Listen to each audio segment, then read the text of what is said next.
Hello everyone and welcome to this week's video. Today I'll be looking at my favourite newly commissioned artworks from Blu-rays. This is a top 10 personal favourites of mine. My criteria for each title in the list is again just purely down to the newly commissioned artwork, any stories that I have behind the different pieces and connections with what draws me into that type of art and what I really like, what the artist has done. That's pretty much just what fits it. It's not so much my favourite films in this list, but a lot of, I do have a lot of films that I really do love in this list, so that probably does play a small factor in it, but again, it's mainly just the art.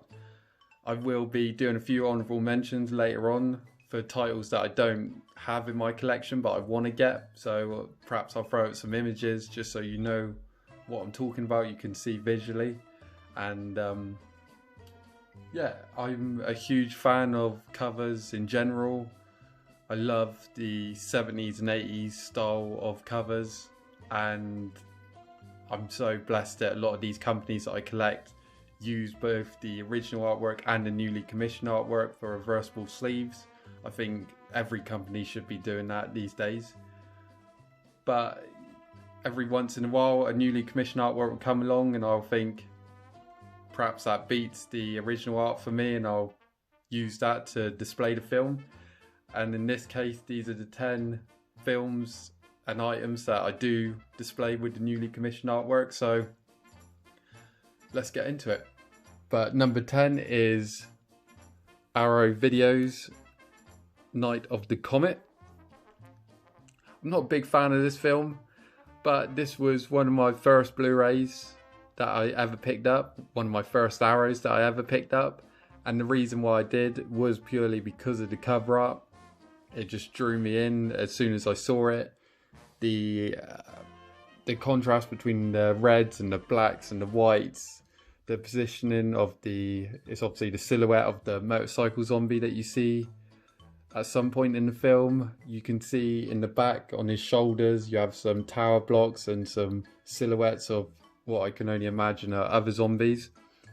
Stars and the moon, silhouette of the main character, you have a bike at the bottom there.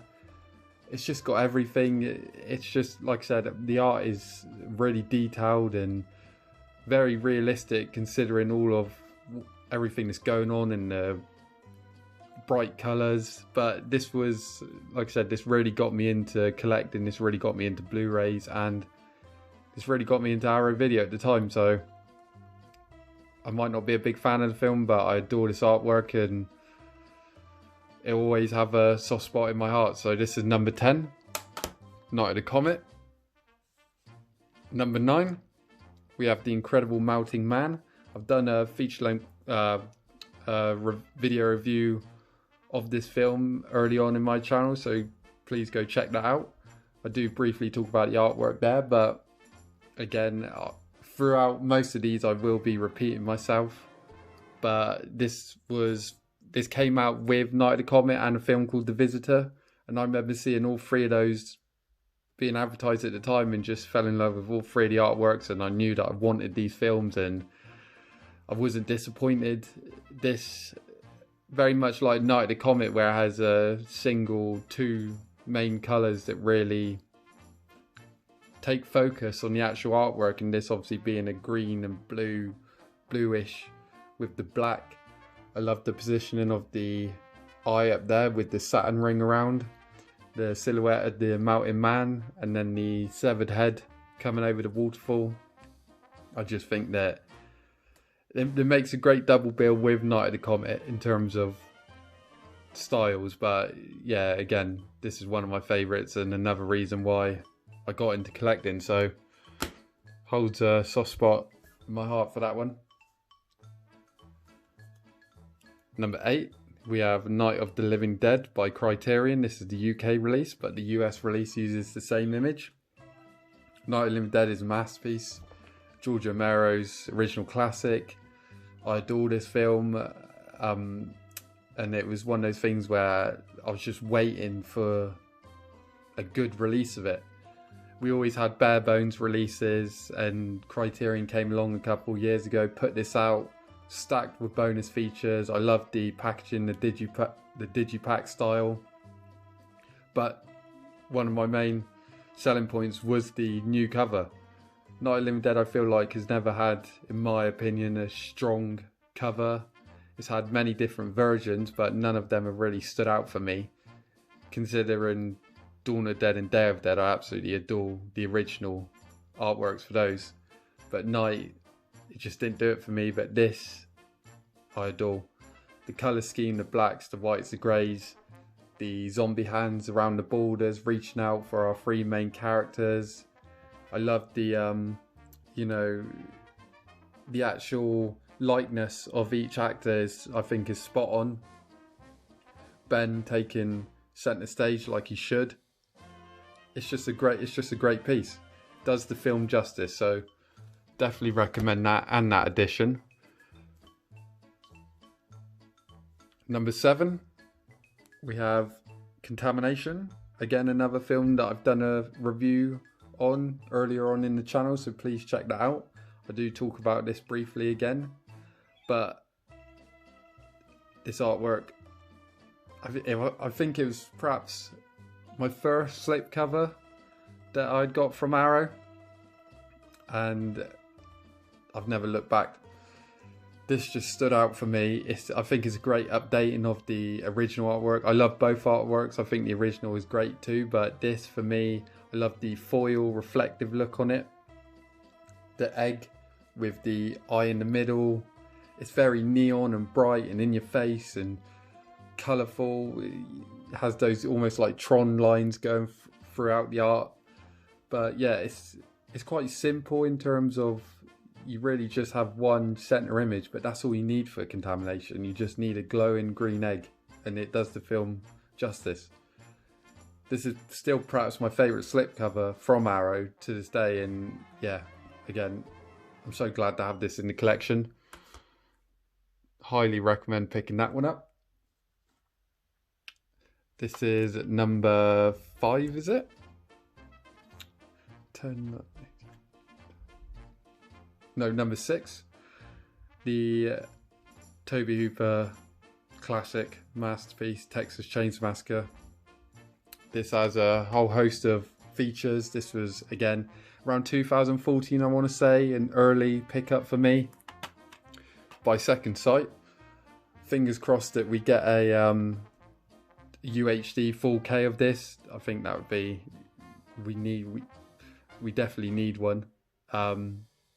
But yeah, Texas Chainsaw Massacre. I don't need to add anything on the film. The film's perfect in my opinion. But this artwork, this is perfect. Again, this is reversible. You get the original art on the other side of the sleeve, which I very much like as well. But this is how I display the film. Orange is one of my favourite colours, and to see it used so prominently on this, I love the blistering heat waves distorting the sun and the background image. You have the silhouette of Leatherface up front, his iconic pose from near the end of the film. And yeah, it's quite simple, especially in terms of colour scheme, but I think it's really effective. I think that they've just captured the spirit of the film perfectly here, and they did release a steelbook with this art on at the time, but I never picked it up. But you can still get it, and it is something that I plan on getting. But I do hope that when we do get a 4K release, I would love to see this artwork ported over. It just stands out for me. So again, this release is brilliant as well. The transfer is stunning, so highly recommend picking that one up. Texas Chainsaw Massacre. Next up we have number 5, we have Cujo. Again, this follows on from Texas Chainsaw Massacre, with orange being the main colour used there. The artist that did this piece is Graham Humphreys, who was doing artwork back in the 80s for the Evil Dead films and many other titles. His artwork's very distinctive. The same kind of style he's used for years and years, which I appreciate. It's consistent. He works with many companies, Arrow, Eureka, 88 films. I think I have a few other releases coming up with his art, and I think they're from over in the States as well. But again, I might be wrong, but I'm pretty sure they are. So yeah, you can never really go wrong with a Graham Humphreys artwork, and this is one of my favourites of his. Cujo, I'd never seen the film. It wasn't really on my radar. I'm a huge fan of Stephen King and killer animal films, but again, it just wasn't on my radar at the time. But Eureka dropped this and I just had to get it. I just pounced on it straight away. This is the box set edition and I got it for a great price, and now it is out of print and fetching some pretty high money on eBay, but they did re-release this on a single disc release this year with the same artwork, so I recommend picking it up. It's a great release. But yeah, this again, it just captures the film spirit perfectly. You have the dog front and center, great likeness as well for the animals and the humans. Obviously your main characters, you have a bat over there, you have a nice little image at the bottom with the dog watching the car. It's just perfect. The colours, it's just, I love my covers to be bright and colourful and stand out, and this again is a perfect example of it. I think does the film justice. But that's Cujo. Number 4, going over to the States for the first time, we have The Burning from Shout Factory. This is a really early release. I want to say it's around 2012. I own the Arrow Steelbook edition and I love that artwork. I love that edition as well. But this for me is my favourite piece for The Burning. I feel that The Burning has been quite lucky really over the years. I think that it's always had quite strong artwork. And The Burning for me is my personal favourite slasher. So I jumped at the chance to grab this. I got it for a great price. And it was mainly for the artwork, just to have it in the collection. Again, it follows so many of the same titles I've already spoke about. I'm repeating myself, I know, but the colours are very simple. It's normally just one main colour, and in this case it's red with a drop of yellow and some black and some white and some nice shading. But I just think it's phenomenal. I love that Cropsy is front and centre, unmasked as well. Anyone who knows the film knows that we don't see his full face till the end of the film. So this is a bit of a spoiler, but again, it's The Burning. Go out and watch it. But I love that. I think the artist did a great job capturing the look for Cropsy there. Obviously you have the skull from the start of the film on that side and the main character on the other.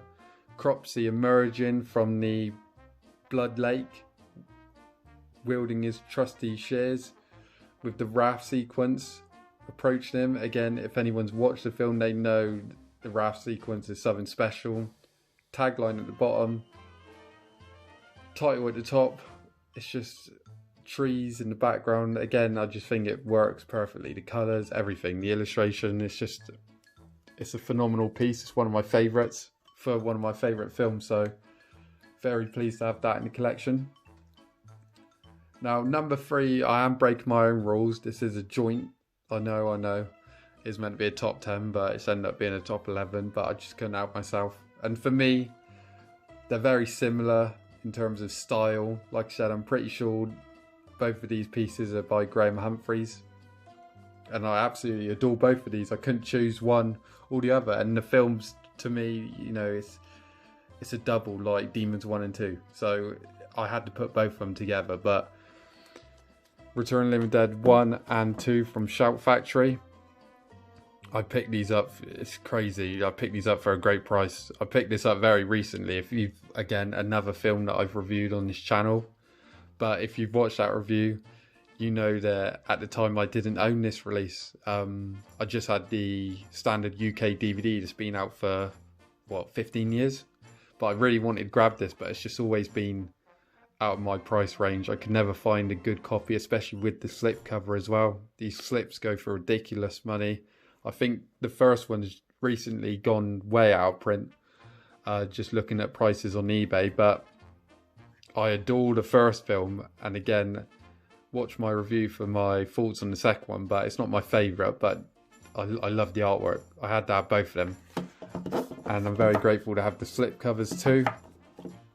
I just love the colours, the positioning of the many characters. Tarman, both interpretations of Tarman at top. It's just, you have some nice zombie stuff going on at the bottom. The likenesses are all spot on.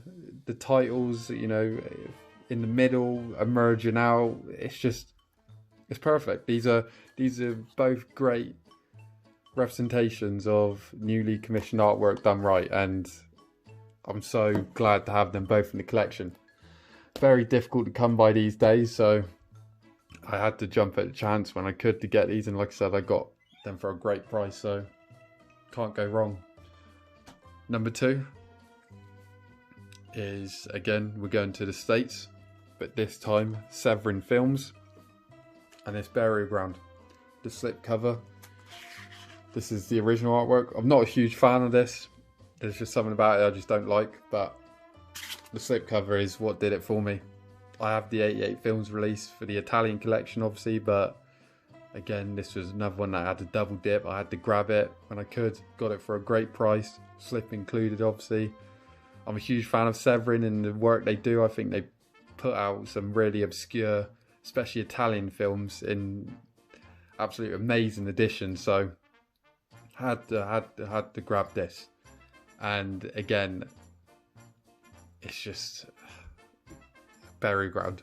You watch the film. If you've seen the film, you know exactly what I'm saying or trying to say. But the film's very special, and especially for me, I'm a huge zombie fan, and you know,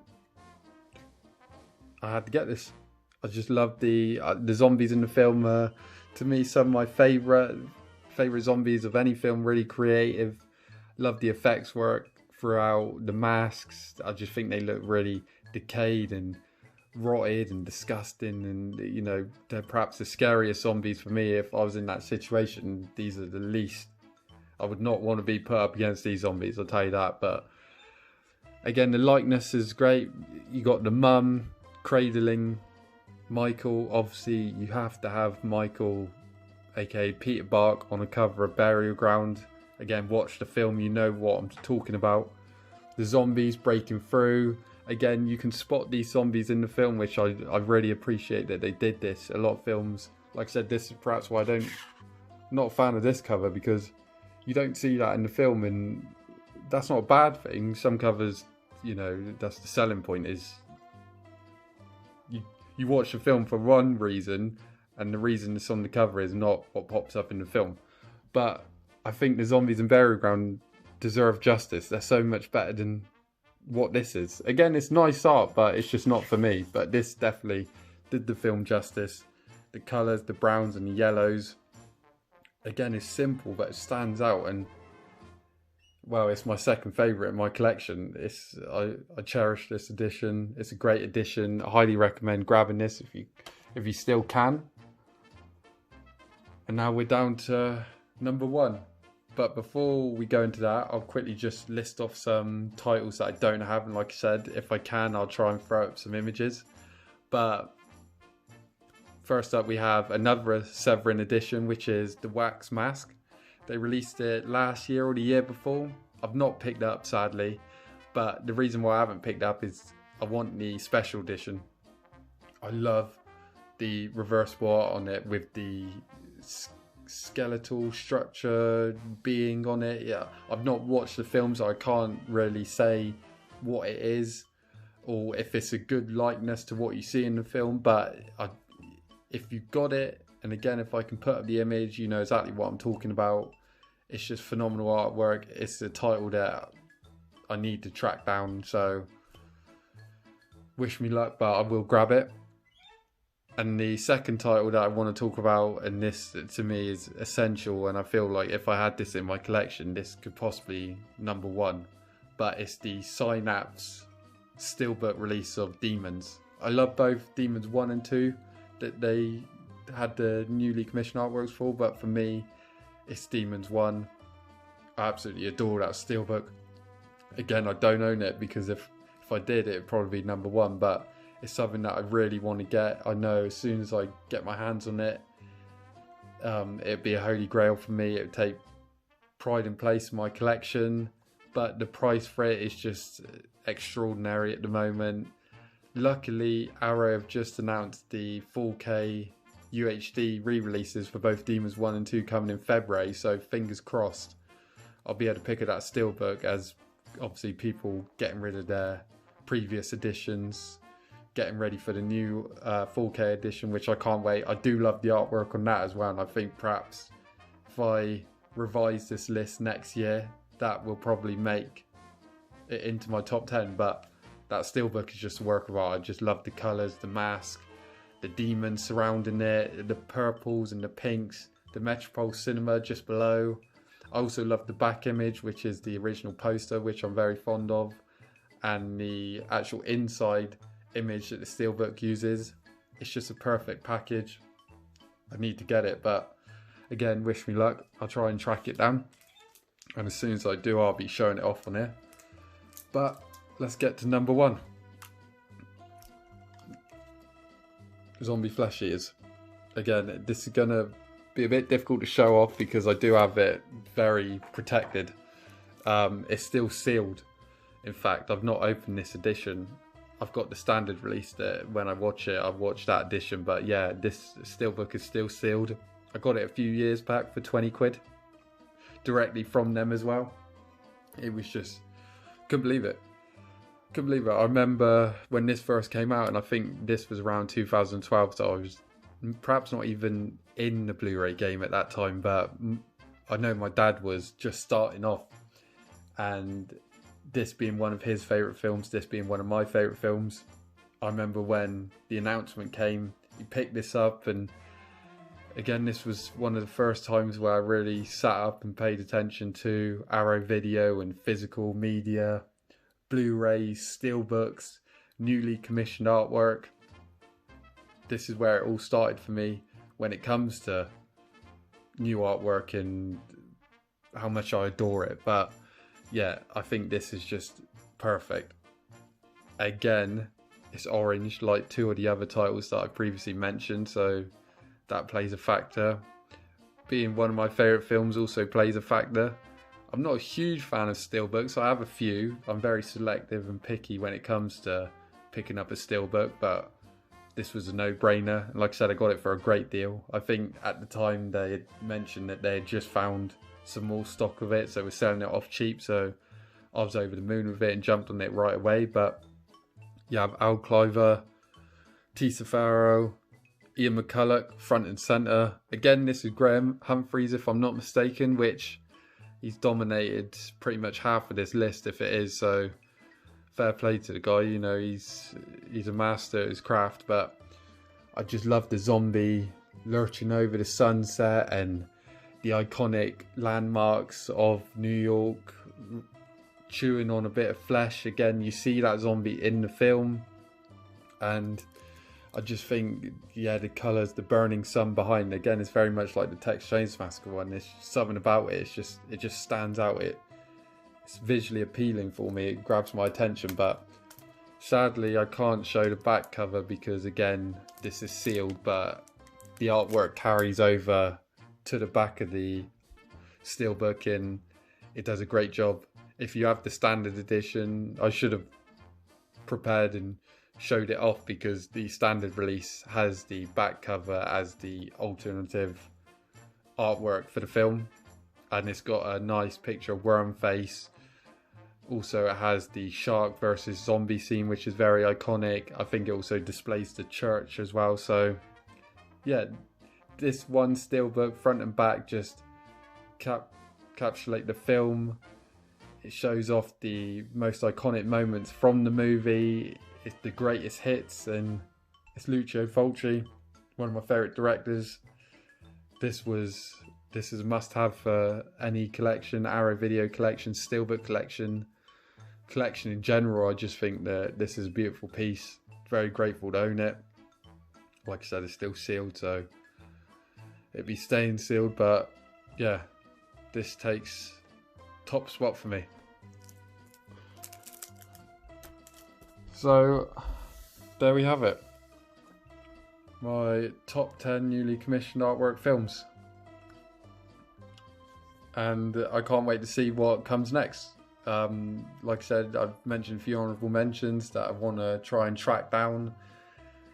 I'm always excited to see when companies release their announcements, especially Arrow Video and Shout Factory, and see what kind of newly commissioned art and what title they're doing. There's probably a heap more that I could have put in, and I could have looked online and perhaps picked out some of my other favourites that I don't own, or gone through my collection and probably picked out a few more that I really do love. But for me, as this stands, this is my top 10 personal favourite, and I hope you all enjoy this. It's something a little bit different. It was just something that I wanted to do. I wanted to show off these editions and give credit to new artwork. It really can make a difference from a modern kind of perspective. Please let me know in the comments down below which some of your favourite newly commissioned artworks are, some of your favourite releases, and yeah, even original artworks. Let me know down below in the comment section what covers truly, you know, grab your attention and ones that you cherish and hold a special place in your heart. I will be following this up with a top 10 original artworks that probably come next week, I'd imagine, so keep an eye out for that. But yeah, anyway, hope everyone is doing good and staying safe, and look forward to hearing from you guys down below and seeing you next time. So take care, and thanks for watching.